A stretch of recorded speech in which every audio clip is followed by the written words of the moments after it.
I want to talk about props and how they can inspire an entire world around them. And when you take them, how do you translate that prop into your own work?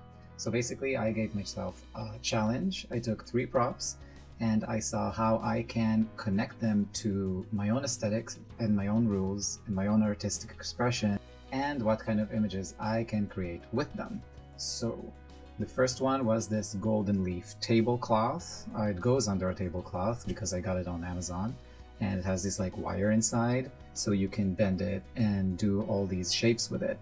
The second one was this glass globe that I have with me, also from the same place.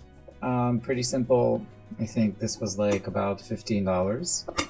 And the third one was a pink sheet that I got here in the Garment District in New York City.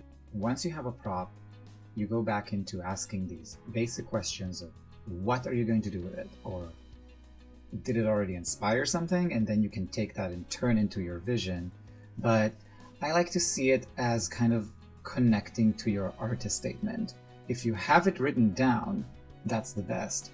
If you don't have an artist statement written down, it is basically just translating into words, into pretty accurate words as much as you can, your kind of essence of why you create work. Why do you do what you do? Why do you make, and it can be whatever it is, sculpture, photography, dance, doesn't matter. Writing. My artist statement has a sentence that I could connect to these 3 props.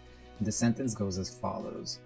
My vision of the world is indelibly shaped by my knowledge of its substance, by always seeking to reveal what is truly organ, vein, or spirit. Sorry, I'm going to say it again.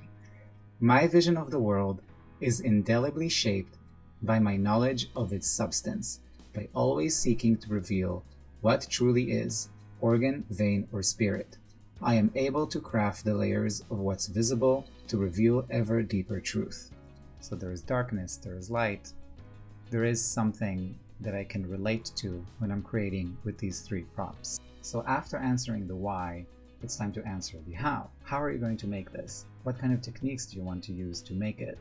And the key techniques that I'm using are, well, generally compositing techniques, but in this case, I used a lot of contrast. I needed to make sure that whatever prop that I chose had enough contrast between it and the background. So when it came to the sheet and the golden leaf, I had a very contrasty background. The sheet had a contrast between the color of it and the color of the background. I had blue and pink. These are 2 contrasting colors. About the leaf, it had a contrast in light, so that the leaf was very bright and the background was very dark. So you can have contrast in multiple ways. These are 2 examples. For creating this image, I used a key light which was on top of me. It was basically aimed like down. This is a setup I really like to use. It's basically an overhead light. It's a beauty dish with a grid. The grid basically makes the light less intense and more contrasty as well. That's kind of like a side effect, by the way. It makes it, the light becomes more contrasted because you put that on it. But the reason I put it on it is because I wanted to direct it. I wanted to take that beam and concentrate it like this because my room is small. It is not necessary to do. It's usually something that is very useful if you're shooting in a small studio and you don't want the light to go everywhere. You want to kind of focus it. And that is the little honeycomb grid that you can put inside almost any light modifier. So that was the setup with a back seamless paper. When it comes to the globe, it's the same methodology. I have a black background and I have some stock images.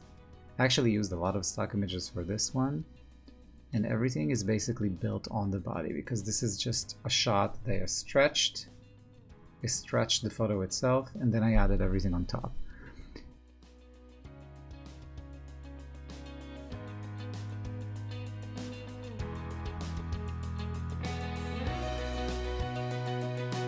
In conclusion, anything can be a prop. You can translate your aesthetics and your artist statement and your worldview through a prop that you're using in whatever scene that it is. So If you are completely out of inspiration, you can literally grab a piece of furniture in your home, you can grab a plant and create something with it.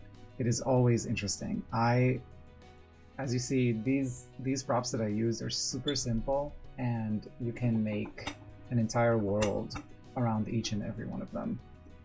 And don't forget that also a person can be a prop. So think about that, and see you next time.